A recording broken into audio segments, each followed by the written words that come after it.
Now we go from the virtual safety car, which could have alleviated a lot of problems, I feel, local yellows, all that stuff, to the overtime that NASCAR has, which has caused a big controversy and big talking points within the sport at this point, saying get rid of it and everything like that. I want to hear your take on it first, and then I will get to mine. I think we've covered this a few times in the show, but not a lot. So go ahead, Preston. Get rid of it. Get rid of it. Okay. It needs to change. I have No, does it need to change, or do you want to just get rid of it no. totally? It needs to change. One, Okay. and that's it. One Okay. and done. If we can't figure it out after one, that's it. I'm tired of it. I mean, I've been tired of it before in the past at different tracks, but my God, if you have it, if fans that have been in favor of overtime rules, if fans are not opening their eyes to what happened this past weekend, I mean, they're obviously just on another planet. I mean, Right. this past weekend is just uncalled for at this point. Yeah, it was really ridiculous seeing what they had 3 overtimes, which is back in the day, the max that they had 3 attempts at overtime. Yeah. And now it's unlimited. Yeah, I agree. Yeah, I'm with you there. That's way too many. Yeah, it is. Way too many, because then there's so many variables that could go wrong. There's so many drivers trying to go for it. Oh, now they're bunched up. I could go for it again, and so on and so forth. But then we get to this, and I like you. I'm sure you're the same. I know a lot of race fans out there hate when you, especially when you're there at the track, hate for a race to end under yellow. Oh, I don't care. You don't care. I'll take anything at this point. Okay. I don't care if it ends under yellow. It's a race, for God's sake. No, I'm with you there. I'm with you there, and I see your point. But I if they want to, in NASCAR, I commend them on trying this for this amount of time. Now, I mean, you could go all the way back to Daytona this year and say Kyle Busch should have been hoisting the trophy. You could probably take it when they implemented the overtime rule all the way to now, saying, well, this driver should have won this and this driver should have won that, in various situations throughout history when they started the overtime rule. But it's not like that anymore. Now are we too far gone to get rid of it now, or are we there?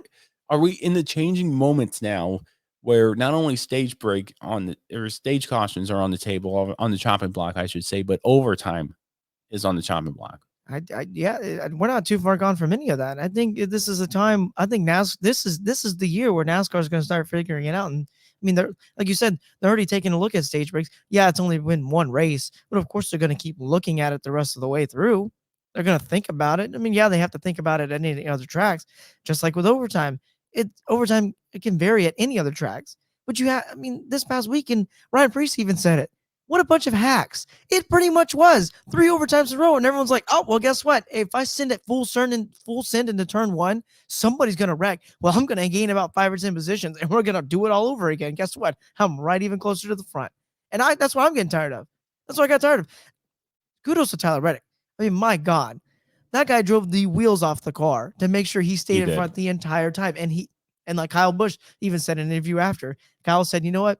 He was asked about racing him. He said, you know what? I gave him the space because he's always given me, the respect. Kudos to them for racing hard as they can, but everybody else behind them, it's just all it is. That's what it's come down to at this point. I feel like that's what it is with this sport. NASCAR is trying to control the narrative. Oh, and drivers are just eating it up.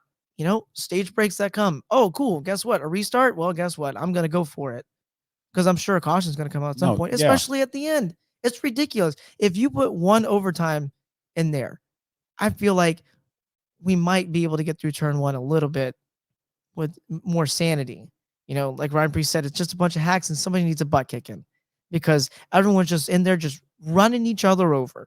And we're going to do it all over again in a second. I have to read this to you. Jeff Gluck, the caution for Brad Keselowski with 11 laps to go, came out at 5:26 p.m. local time. The race ended at 6:27 p.m. local time. It took an hour to run that last little bit of the race. That's ridiculous. It's ridiculous. Is it time for NASCAR to wake up? Yeah, I'm sure they're probably like, we'll think about it. I'm sure they've caught some flack, but I've heard other people out there that say they have no problem with this stuff. But you know what that is? That's probably the newer fans that don't know anything, that have only been watching for the last 3 years. Right. It's ridiculous. I'm sorry if I'm stuck in my old ways or not, but I just find it absolutely ridiculous. No, I completely see where you're coming from. I think if they get rid of it, yeah, get rid of it. But don't say one and done. But the for the Ryan Freese's comment with the hacks, is that more of a product of the drivers? Because I don't think it's a driver's fault. No, he's just calling drivers out. But No, I mean, but I don't see how that's the driver's fault. I see that as a product of the box and the system that NASCAR's put these drivers okay, I in. see what you're That's saying. what I'm Yeah, saying. Is it okay. really the driver's fault or is it NASCAR's fault at that point?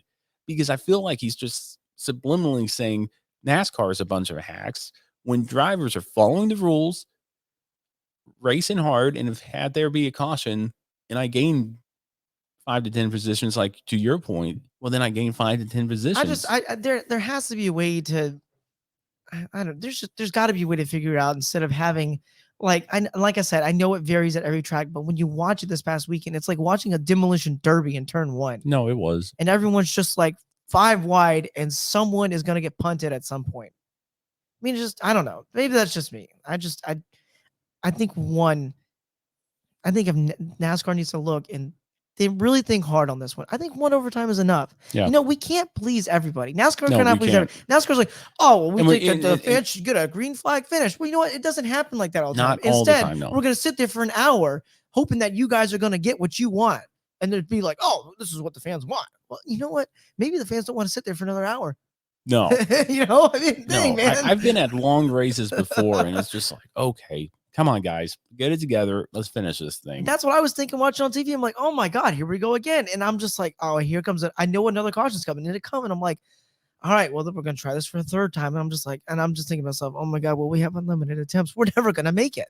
We'll never get this thing done. You know, just 1 overtime is enough. 1 overtime's enough. Okay, I agree with you there, Preston. I would take 1. I'd rather them attempt it and fail than say we're not going to attempt it, or we're going to try it until it succeeds.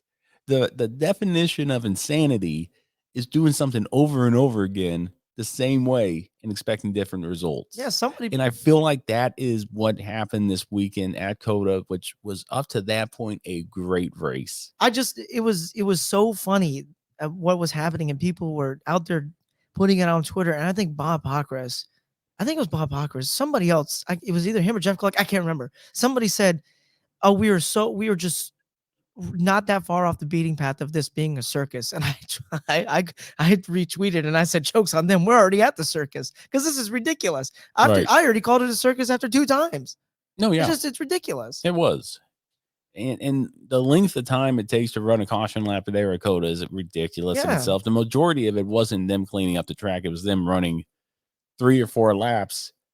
So maybe 12 to 15 miles. Yeah. Under caution there at COTA and waiting for everything to clear and then the track to get blown off. And then it was just ridiculous there at the end. I agree with you. Change it up, get rid of it, but something's got to change before they drop the green flags this weekend. Have you seen enough? Of course you haven't. Make sure to subscribe to Ramblin' About Racin's YouTube channel here and check out more of our videos somewhere over here.